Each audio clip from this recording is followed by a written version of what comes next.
the fall of PMlN, how Pakistan's largest political party lost its mojo. My name is Hamza Azhar Salam and you're watching the Pakistan Daily. A little over a year ago, Shehbaz Sharif took oath as the Prime Minister of Pakistan.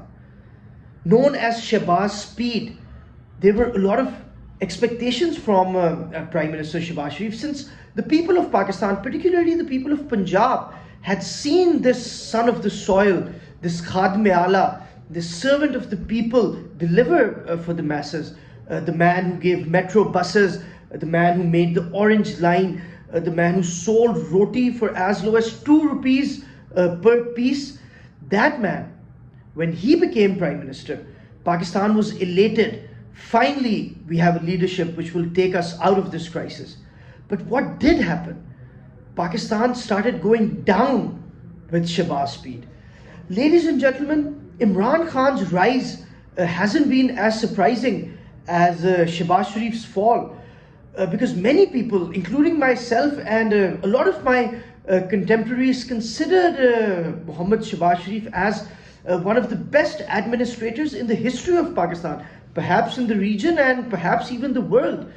But now, when we see Prime Minister Shehbaz Sharif in totality as a leader with the final say, we see a pygmy of a Prime Minister. We see a man dwarfed by Imran Khan. We see a man who does not know what he's doing, who does not know what he's saying, who has no plan of action, and who has successfully driven Pakistan to this economic crisis. Now, ladies and gentlemen, PMlN's reason to come into power only pertains to the economy. Prime Minister Shehbaz Sharif argued that he should be made a Prime Minister and his party should come to power because Imran Khan's party ruined the economy. They got inflation to the highest levels. There was a lot of devaluation in PTI's tenure. That was the nucleus of the narrative of PMlN. Economic progress, economic growth, a strong economy, a strong rupee, good for business. That's PMlN's catchphrase. That's PMlN's headline. That's their sales pitch. But today, if we consider the economic performance of Prime Minister Shehbaz Sharif and Prime Minister Imran Khan, Prime Minister Imran Khan looks like an economic rock star who left dollar at 190. He received it at around 120. So there's a 70% increase in 3.5 years. Now with Prime Minister Shehbaz Sharif, the dollar rose from 190 to 300. So the increase is around 110 rupees.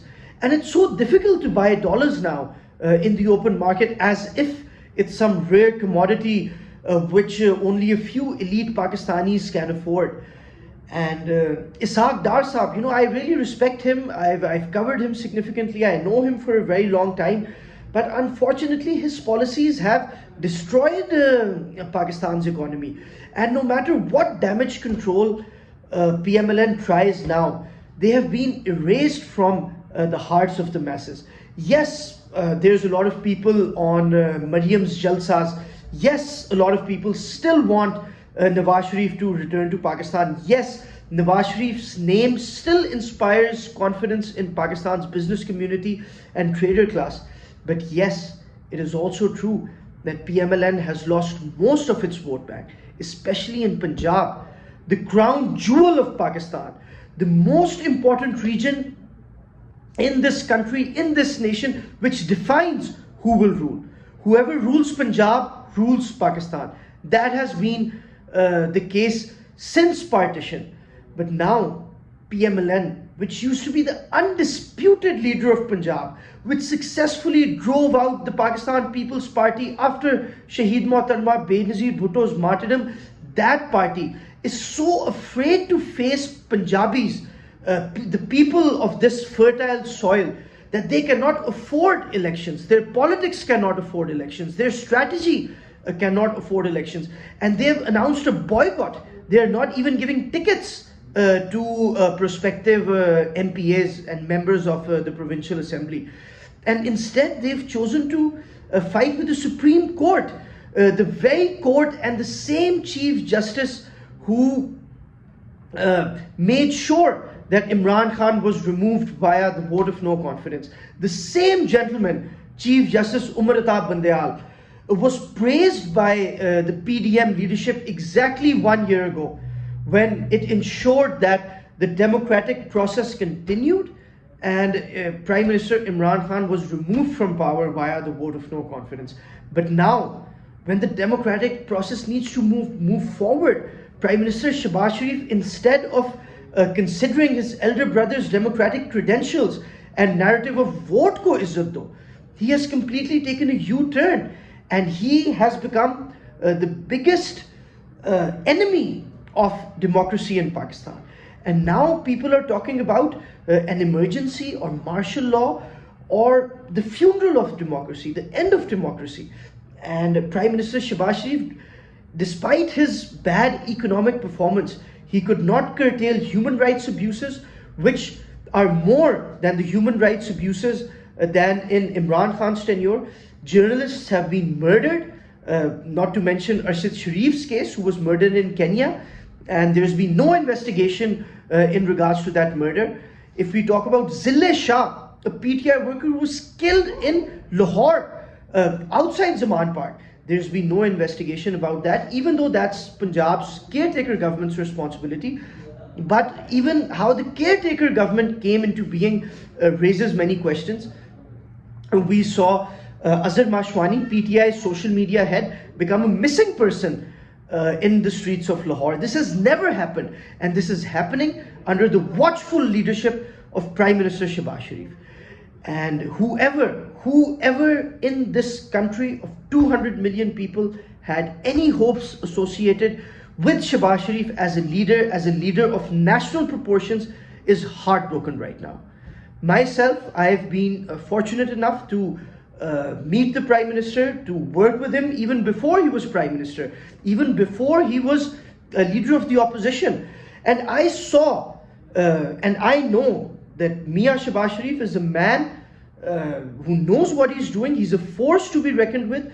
There was a case I covered, it was a case Mia Shehbaz Sharif had registered against Daily Mail, against David Rose, a reporter who had claimed that as Chief Minister Punjab, Mia Shehbaz Sharif had misappropriated DFID funds from the UK.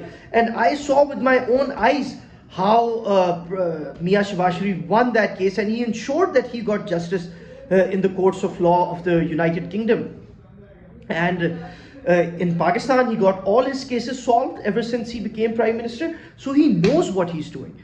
But what about the economy? What about PMlN's narrative? That has ended. Yes, Mia Shehbaz Sharif got his lifelong wish to become Prime Minister. His brother gave him the opportunity. But what happened? What did he do with that opportunity? Losing a vote bank as big as PMlN had takes a specific kind of stupidity, I would say. It's not an easy thing to lose such a large vote bank. But as the situation stands, PMlN has a very minor, insignificant vote bank in Punjab and in Pakistan compared to the PTI, which is why the party cannot afford elections. The only hope for this party is Mia Nawaz Sharif's return and Maryam presented as the future. No more conflicts in the party that will this brother's children come or that brother's children will come. You know, Hamza Azhar Salam, who really desperately wanted to be CM, he's nowhere in the scene. He's not a part of Punjab's politics anymore. Nobody knows him. Nobody wants to know him. He's irrelevant. Mia Shehbaz Sharif is irrelevant. Only Mia Nawaz Sharif and Maryam Nawaz can save this party, which is unfortunately or fortunately breathing its last in Pakistan.